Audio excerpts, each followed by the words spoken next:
A crowded restaurant hums with the clinking of glasses and the sound of easy laughter.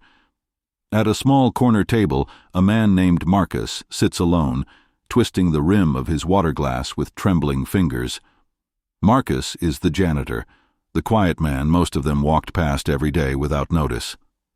Tonight, he's been invited to sit with people who never once asked about his life. They thought it would be funny, a prank, something to laugh about later when he wasn't in the room. And for a moment, it worked. Jokes spilled, laughter rolled, and Marcus forced a smile that never reached his eyes. But then the CEO stood up. His voice cut through the noise like a knife, and in an instant, the entire room fell silent. Because what he revealed in that moment, no one could have expected, and it left everyone staring at Marcus differently than they ever had before. How did it come to this? How could one man's quiet dignity be tested in such a cruel way? And why did a single prank shift the lives of everyone in that restaurant forever? These are the questions we'll uncover in this story. But before we dive deeper, let us know in the comments where you're watching from. We'd love to hear from you. And if you're new here, click on the subscribe button so you never miss any of our upcoming videos. Marcus was the kind of man people rarely noticed.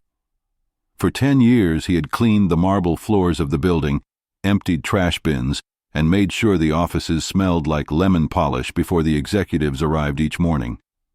He wore the same plain jacket, carried his lunch in a paper bag, and never complained when someone left a mess behind. To most of the employees, he was just the janitor, someone who blended into the background. But behind those tired eyes was a man who had seen far more than they could ever imagine. Marcus had once held a job that demanded precision, discipline, and loyalty. But nobody in that office knew. They only saw a broom in his hands, never the strength or the history carried in his heart. The company itself was a fortress of glass and ambition, a place where job titles determined respect and corner offices meant power.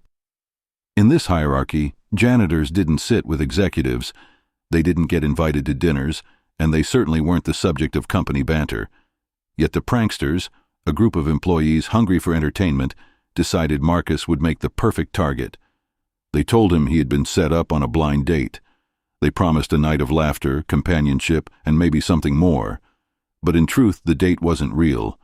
It was a cruel performance designed to remind Marcus of his place, to make the people at the table laugh louder at his expense. Among them sat the CEO, a quiet figure who had chosen not to reveal his hand.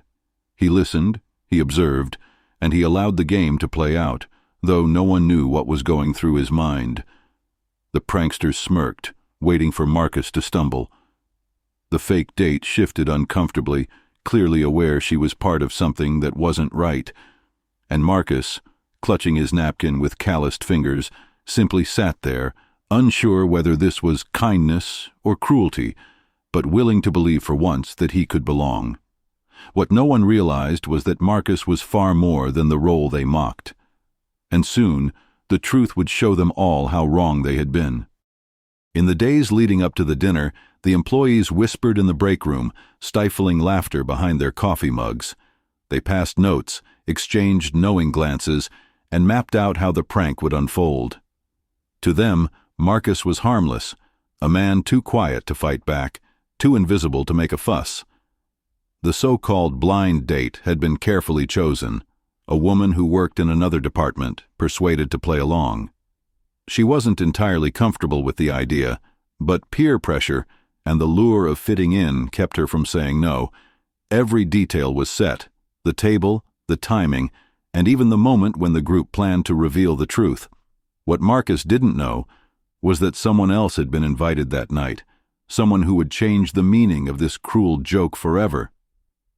While the others schemed, Marcus found himself feeling something he hadn't felt in years: hope. He pressed his only good shirt with care, the one he usually reserved for church on Sundays. He polished his shoes until the leather reflected the dim light of his apartment. Standing in front of the cracked bathroom mirror, he practiced a smile, the kind that might make a stranger feel welcome. For a man who had lived most of his life unnoticed, the idea that someone wanted to meet him for dinner stirred something deep inside. He thought about what he might say, how he might tell her about his love of jazz records, or the way he always dreamed of writing stories in his spare time. He had no reason to suspect this invitation was anything but genuine. That evening, the restaurant glowed with golden light spilling onto the sidewalk, laughter drifting from inside as if the world itself were celebrating. Marcus arrived a few minutes early, clutching a small box of chocolates he had saved up for, hoping it would be a kind gesture. His palms were damp, his heart unsteady, but his eyes carried a brightness that had long been missing. He paused at the entrance, smoothing down his shirt before stepping in. The sounds of clinking glasses and conversations washed over him.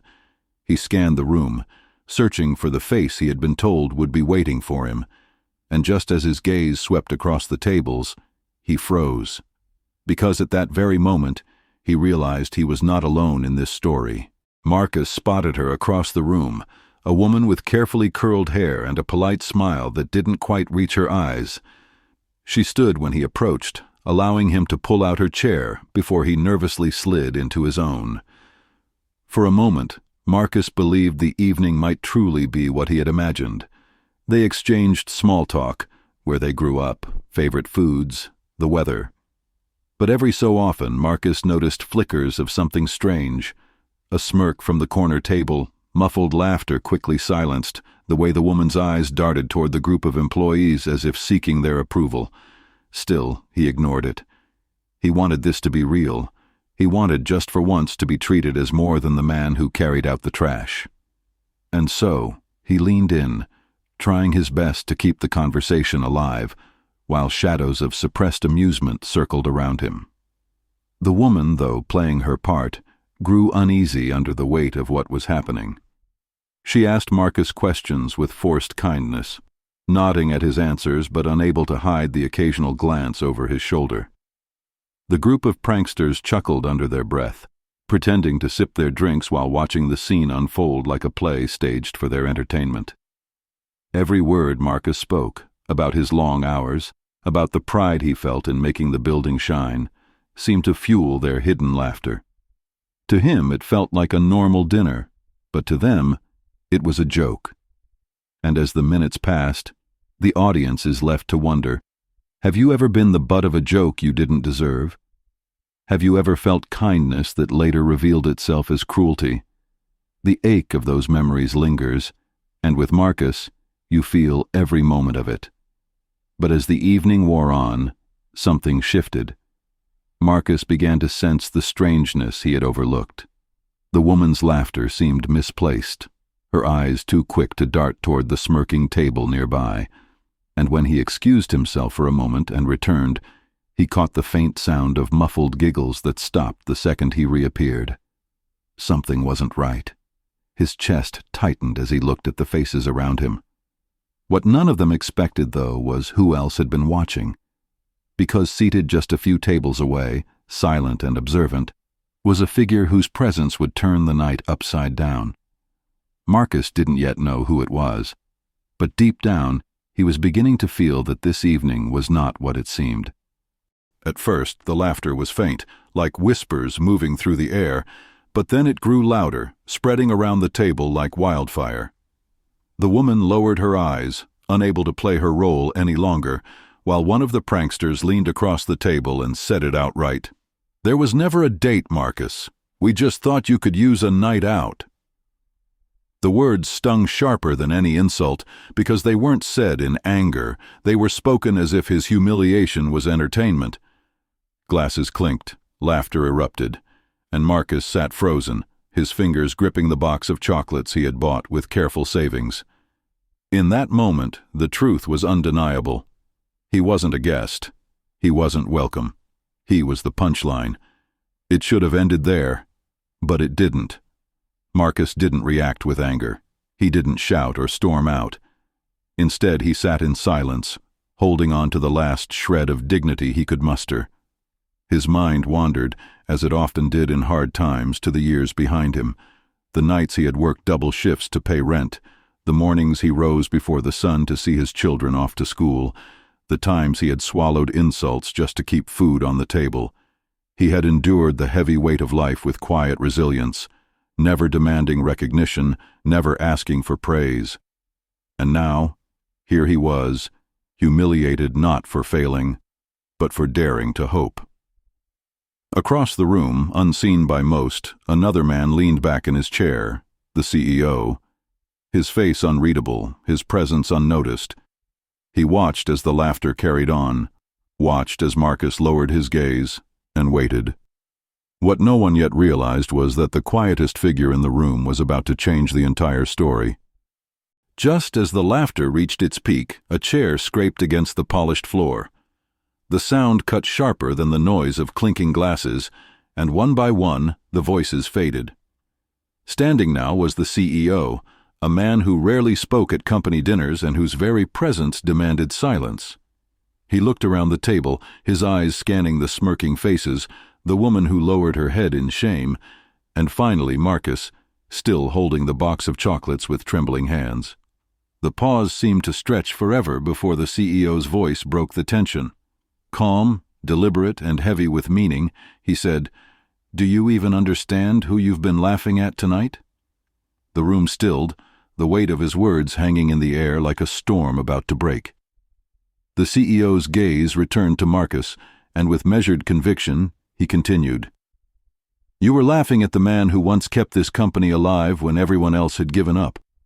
When the warehouse fire broke out 10 years ago, it was Marcus who risked his own safety to pull 2 employees from the smoke. When your systems failed, he worked through the night to make sure your offices were ready to open the next morning. And when others abandoned their posts, he stayed. Without him, some of you wouldn't even be here." The air shifted instantly, smirks fell away, and gasps rippled through the room. The pranksters exchanged uneasy glances, the weight of their cruelty suddenly undeniable. Marcus stared at the table, unwilling to meet their eyes, but now the silence was different. It was filled not with mockery, but with shame. And as the CEO's words settled into every corner of the room, one truth became clear. This was only the beginning of the fallout. The air in the restaurant grew heavy, the kind of silence that pressed against the chest and made every heartbeat sound louder than it should. The employees who had engineered the prank suddenly found themselves shrinking in their seats, their earlier laughter replaced by tight throats and flushed cheeks. No one dared to make eye contact with the CEO, and no one dared to look at Marcus. For the first time, they began to question whether it had truly been just a joke, or if something darker lingered beneath their need to mock someone they thought beneath them. The truth was uncomfortable. Their entertainment had come at the cost of a man's dignity. And now, the consequences loomed closer than they had ever imagined. Marcus sat still, torn between humiliation and the strange sting of sudden recognition. He could feel every pair of eyes on him, not in amusement anymore, but in shame and unease. Part of him wanted to disappear, to slip out the door and never look back. Yet another part, quiet and long buried, stirred with a fragile sense of pride. Finally, someone had spoken his name with respect. The conflict within him was almost unbearable. Around the table, heads lowered, and the pranksters fidgeted with their napkins, while the CEO remained standing, his expression unreadable. He wasn't only addressing the cruelty of a prank, he was questioning something larger. What kind of culture had they created, where a man's worth could be reduced to laughter at his expense? And then, the CEO made a decision no one saw coming.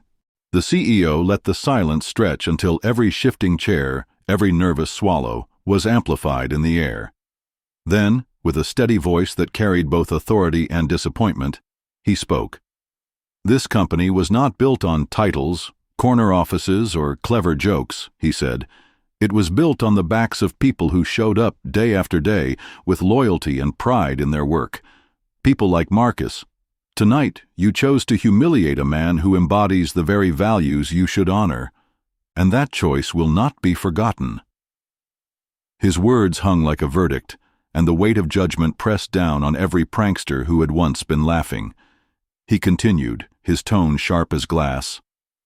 "There will be consequences. This kind of cruelty has no place in our walls. Some of you will face formal warnings, Others will find your positions questioned. But this is about more than punishment. It's about change. Marcus will no longer be treated as invisible. From this day forward, his contributions will be recognized as they always should have been. Because respect isn't earned through titles, it is earned through humanity. Gasps broke the silence, and for the first time in years, Marcus lifted his head. The room, once filled with laughter at his expense, now echoed with the quiet truth of justice and redemption. The room was no longer the same. The faces that once glowed with laughter now carried the heavy imprint of shame, and in the center of it all sat Marcus, silent, steady, and stronger than anyone had ever realized. He hadn't needed to raise his voice or demand respect. His quiet endurance had spoken louder than any words could. The CEO's judgment lingered in the air like an unshakable truth, and those who had mocked him now found themselves reflecting on the man they had overlooked for so long. Sometimes, the people we dismiss as background are the very ones holding the fabric of our lives together, and in that moment, Marcus's dignity became undeniable. It leaves us with a question. Sometimes the greatest lessons come not from boardrooms or titles, but from the quiet strength of those we fail to see. Have you ever thought about how many Marcuses you've walked past in your own life? What would you have done if you were in that room? Was justice served? Share your thoughts below. We'd love to hear your perspective. And if this story moved you, consider liking, sharing, and subscribing so more people can hear it. Because spreading kindness, humility,